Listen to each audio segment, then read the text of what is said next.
Ano, hindi na ako matutulog. Wala na talagang gobyerno, kanya-kanya na lang. Tangina mga congressman yan. Tangina, bakit nangyayari ito ng ano, hindi nyo inaano sa akin?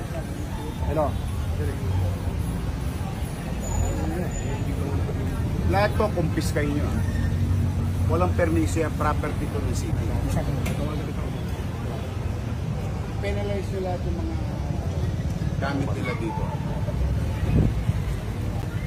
Ano, hindi na ako matutulog. Wala na talagang gobyerno, kanya-kanya na lang.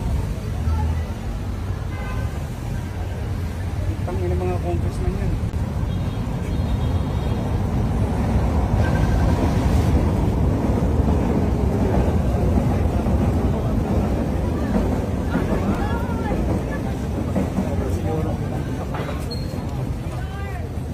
Ito po yung mga kababayan, confiscate po ito lahat na nandito. Ayan, so binisita po ito ni Ernie ngayong araw.